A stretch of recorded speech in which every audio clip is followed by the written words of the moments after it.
Hello and good morning. My name is Cody, also known as Just Two Eyes, and this is another movie review. And today we're going to review The World's End. The World's End is the last in the Cornetto Trilogy. It's the third movie after Shaun of the Dead and Hot Fuzz. And here's a quick rundown of the movie. It's this guy named Gary. He gets his friends together to do a pub crawl, a bar crawl, where they go through all of the bars that they did when they were teenagers, but this time to finish it. So the movie starts off with Gary talking about the greatest day of his life. When him and his friends were young, they were reckless, they ruled the school, they were the coolest kids ever.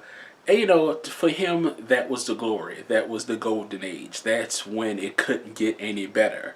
And it didn't. And Gary is one of those people who can't let go of the past, who won't let go of the past, because that's all he has to hold on to. So he has the idea to go around and find his friends, his old friends who he used to hang out with all the time, used to get in trouble with all the time.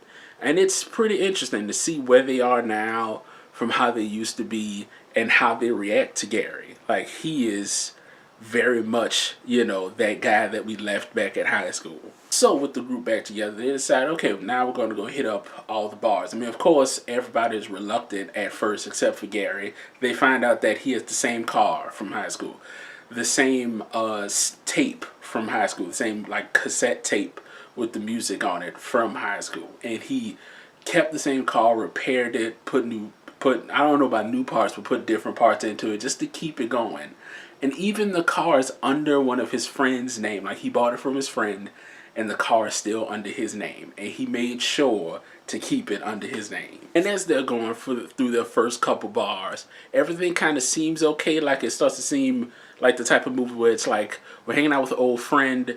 He's kind of a dirtbag loser.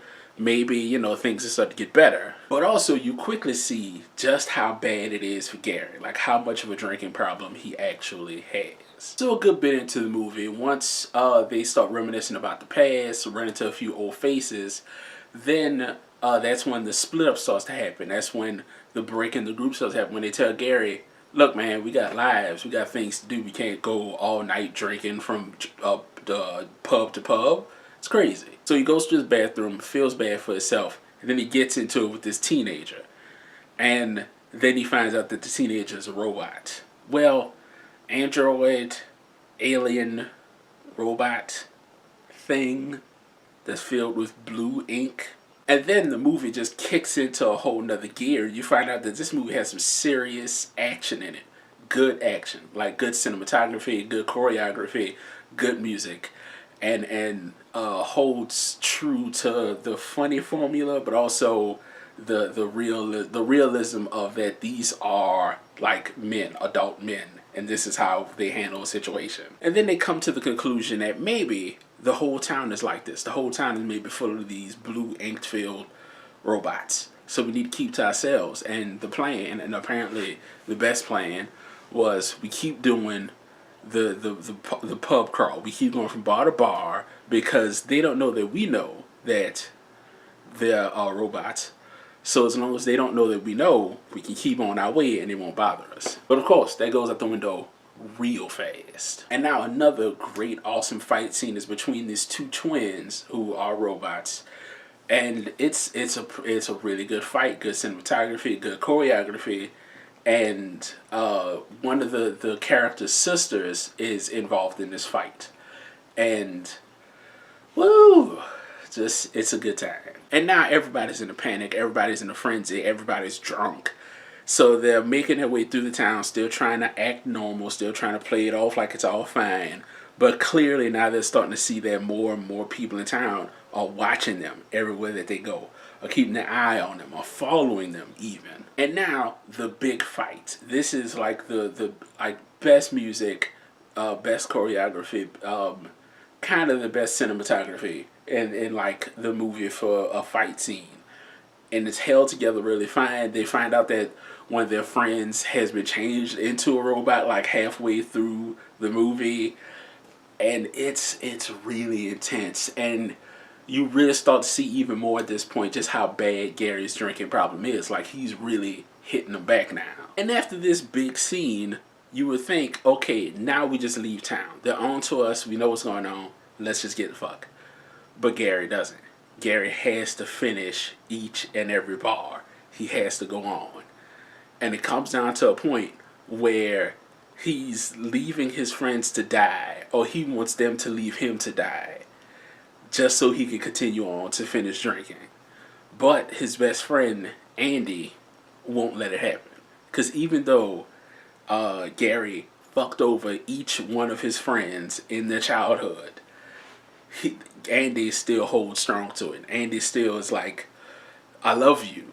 I mean, I hate you for what you did, but I wouldn't have been there if I didn't love you so much. True friendship, all the way. And now it's this mad dash from an entire town of robots to get to the world's end. The last bar at the end, of course. And it comes down to this big, it's not a big fight, but it's a very emotional fight between Andy and Gary. And then Gary finds out his secret, that he's been an alcoholic for a long time, that he has problems, probably drug problems also, that he hasn't been able to get through because that's his only way to cope.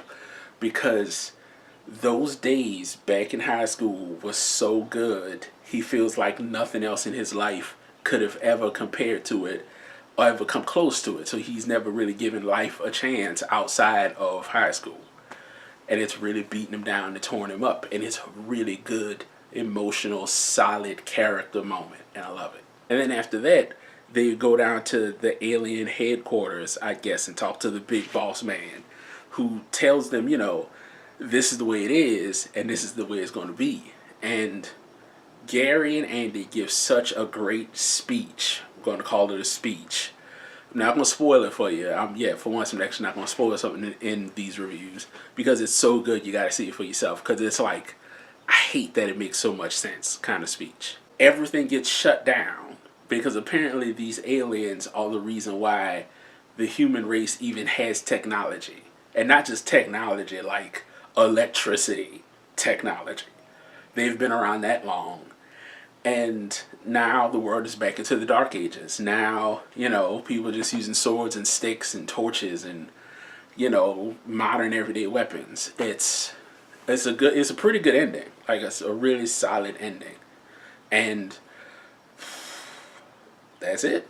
But I love The World's End. It is a really good movie for me. And these movies, the rank that they come is Hot Fuzz, Shaun of the Dead, The World's End. That's how I love these movies.